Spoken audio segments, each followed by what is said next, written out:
ओम श्री शक्ति नमः, ओम श्री शक्ति नमः। कुष्मा की शिव भक्ति से उसके मरे हुए पुत्र का जीवित होना, कुष्मेश्वर शिव का प्रादुर्भाव तथा उनकी महिमा का वर्णन। सूची कहते हैं, अब मैं कुष्मेश्वर नामक ज्योतिर्लिंग के प्रादुर्भाव और उसके महात्म्य का वर्णन करूंगा। मुनिवरों, ध्यान देकर सुनो। दक्षिण दिशा में एक श्रेष्ठ पर्वत है, पर्वत के के नाम से ठीक से दिखाई नहीं दे रहा, आगे बढ़ा क्षमा चाहता हूँ। और स्त्रगण संपन्न पुत्र हुआ। कुसुमा का कुश मान मान बढ़ा। इससे इससे सुदेहा के मन में नदाई पैदा हो गई। समय समय पर उस पुत्र का विवाह हुआ। पुत्र वधु घर में आ गई। अब तो वह और भी जलने लगी। उसकी बुद्धि भ्रष्ट हो गई। और एक दिन उसने रात में सोते हुए पुत्र को सूर्य से उसके शरीर के टुकड़े टुकड़े करके मार डाला।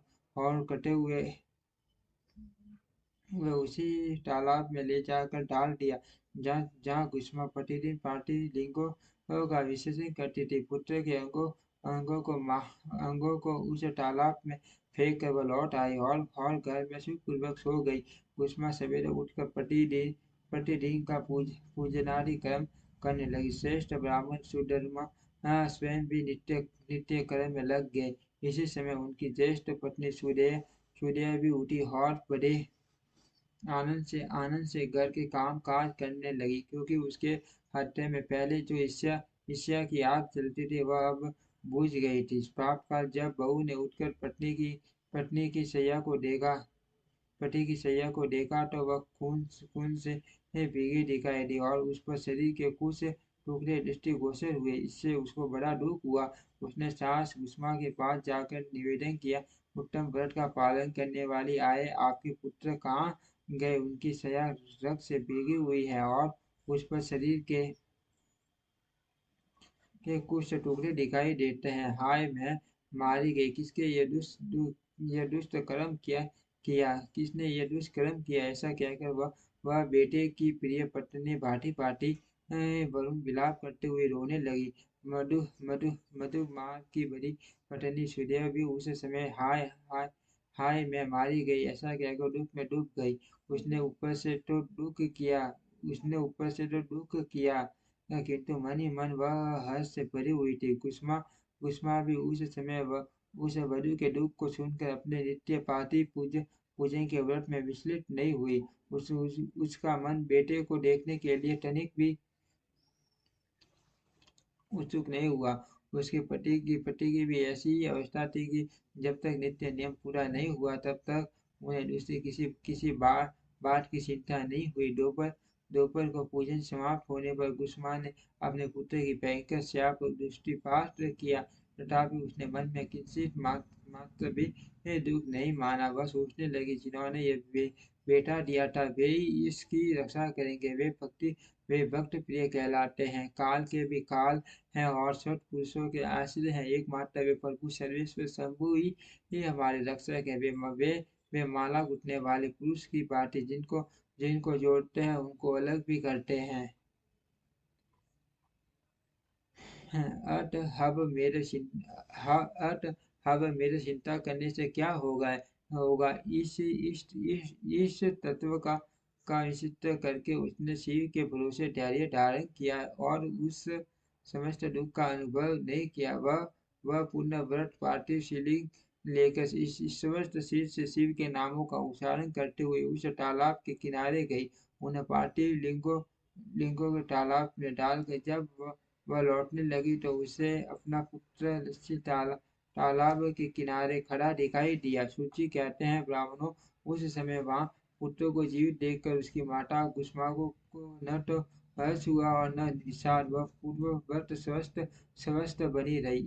इसी उस पर इसी समय उस पर संतुष्ट हुए ज्योतिष स्वरूप महेश्वर शिव शीघ्र ही सामने प्रकट हो गए। शिव बोले, सुमुखी, मैं तुम पर प्रसन्न हूँ। मांगो, तेरी ही दुष्टा सौतन ने इस बच्चे को मार डाला था। मैं उसे त्रिशूल से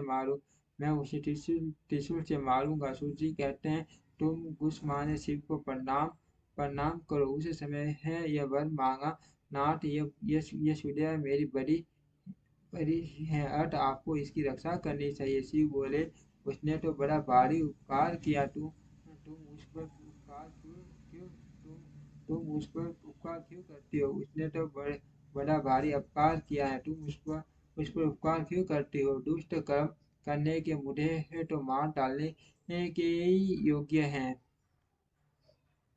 गुस गुस गुस्मान का देव आपके दर्शन मात्र से पाठक नहीं ठहरता। इस समय आपका दर्शन करके यह उसका पाप भस्म हो गया। जो जो उपकार करने वालों पर भी उपकार करता है, उसके दर्शन मात्र से पाप बहुत दूर भाग जाता है। पर वो यह अद्भुत भगवत वाक्य मैंने मैंने तुम रखा है, इसीलिए सदा सदा जिसने ऐसा कुकर्म किया है वही करो। मैं ऐसा क्यों करूं? मुझे तो बुरा करने वाले का ही भला करना है। सूजी ने कहते हैं, दुश्मन के ऐसा कहने पर दया सिंधु महाकाल महेश्वर और भी प्रसन्न हुए तथा इस प्रकार बोले, पृथ्वी, तुम कोई और भी वर मांगो, मैं तुम्हारे लिए हित कर अवश्य अवश्य दूंगा, क्योंकि तुम्हारी इस भक्ति और विकार का संबंध में बहुत बहुत प्रसन्न हूँ। भगवान शिव की बात सुनकर कुसुमा बोली, प्रभु, यदि आप वर देना चाहते हैं तो लोगों की रक्षा के लिए सदा सदा यहाँ निवास कीजिए, और मेरे नाम से ही आपकी ख्याति हो। तो महेश्वर शिव ने अत्यंत प्रसन्न होकर, वहाँ मैं तुम्हारे ही नाम से गुणेश्वर कहलाता हुआ सदा यहाँ निवास करूंगा। ठीक से दिखाई नहीं दे रहा, आगे बढ़ा क्षमा चाहता हूँ। का देने वाला हो तुम, सुख ने तुम्हारे वश में होने वाली 101 पीढ़ियों तक ऐसे ऐसे हो श्रेष्ठ पुत्र उत्पन्न होंगे, इसमें संशय नहीं है। वे सब के सब सुंदरी स्त्री, उत्तम धन और पूर्ण आयु से संपन्न होंगे, चतुर और विद्वान होंगे, उदार तथा भोग और मोक्ष रूपी फल पाने के अधिकारी होंगे। 101 पीढ़ियों तक सभी पुत्र गुणों में सड़े सड़े होंगे। तुम्हारे वंश ऐसा विस्तार बड़ा बड़ा लाभदायक होगा। ऐसा कहकर भगवान शिव वहाँ ज्योतिर्लिंग के रूप में स्थित हो गए। उनके गुस्मेश नाम से प्रसिद्ध हुई, और उनसे छोटवर नामक नाम शिवालय हो गया जिसे दिखाई नहीं दे रहा, आगे बढ़ा समाचार। ओम श्री शक्ति नमः। ओम श्री शक्ति नमः। द्वादश ज्योतिर्लिंग की महात्मा की समाप्ति। ओम श्री शक्ति नमः। ओम श्री शक्ति नमः। ओम श्री शक्ति नमः। ओम श्री शक्ति नमः। ओम श्री शक्ति नमः। ओम श्री शक्ति नमः।